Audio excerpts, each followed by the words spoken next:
कि हम क्यों अपनी लोक कला को एक कला का दर्जा नहीं दे पा रहे हैं। तो इन्हीं सारी बेचैनियों ने मेरे अंदर उभर कर आई और इन्हीं बेचैनियों ने मुझे एक नई राह दिखाई और इसी की वजह से आज मैं यहाँ पे हूँ। आप लोगों में से कितने लोग एल्बम कला के बारे में, उत्तराखंड की पारंपरिक लोक कला के बारे में आज से पहले तुमने सुना था, कभी देखा था या फिर उसको जाना था? मैं उत्तराखंड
फिर मैंने उसको अपने नए नए इतने मेरे अंदर नए पैटर्न सिखाने की इच्छा थी कि मैं उसको और कैसे बनाऊं।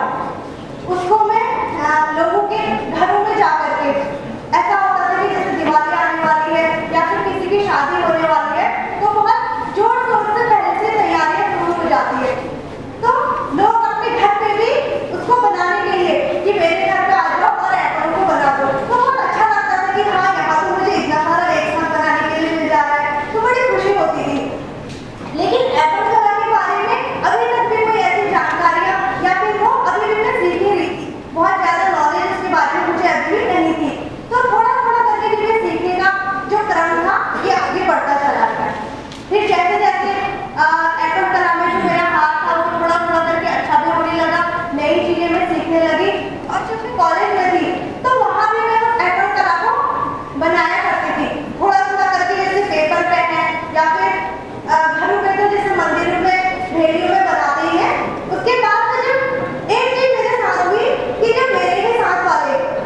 जो आपकी एप्पल कला है वो उत्तराखंड के कुमाऊं क्षेत्र तक ही सीमित थी, जो उत्तराखंड का कुमाऊं भाग है वही वो कला को पहले से ही बनाते हुए आ रहे हैं। तो जब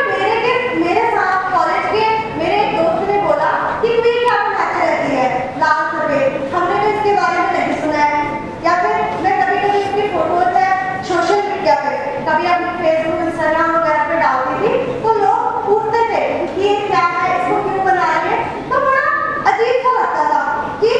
यहाँ तो हम इसको इतना बनाते हैं लेकिन इसके बारे में तो और लोगों को पता ही नहीं है, और ये तो हमारी पूरी उत्तराखंड की लोक कला है, और जहाँ हमारा उत्तराखंड इतना समृद्ध है इसकी लोक कला के बारे में लोगों को पता क्यों नहीं है।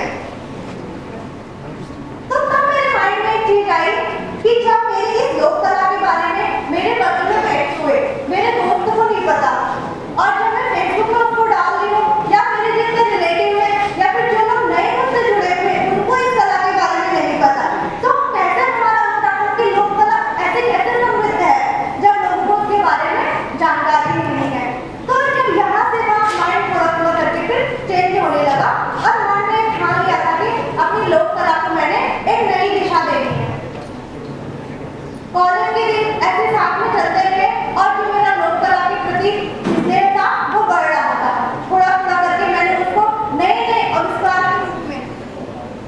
उसको एक नए लोगों से जोड़ने के लिए, यूथ से कह सकते हैं या फिर उन लोगों से जिन्हें उत्तराखंड की लोक कला के बारे में जानकारी नहीं थी, या फिर उन लोगों को जो उत्तराखंड से होकर कहीं पढ़ाई करके बाहर चले गए हो, जिनका अपनी जड़ों के साथ जुड़ाव होना जरूरी था, उन नए लोगों को एप्पल कला से जोड़ने के लिए मैंने उसको एक नए प्लेटफॉर्म पे लाने की सोची कि कैसे हम उसको नई जनरेशन से जोड़ के एक ऑनलाइन माध्यम से ला करके सभी लोगों तक पहुंचा सकते हैं। तो इसके लिए जब मैं कोई भी ऐसी कोई चीज बनाती थी तो उसको नए नए लोगों तक पहुंचाने के लिए या फिर नए नए माध्यमों से जोड़ने के लिए उसको नई नई चीजों में बनाना शुरू किया। उसमें कुछ चीजें जैसे थोड़े ही, जैसे क्योंकि उस टाइम पे ऐसा कोई बड़ा तो नहीं था, तो जैसे मंदिर में प्लेट रखी हुई थी तो उस पर बना दिया। तो जब उसको लोगों ने देखा तो उसके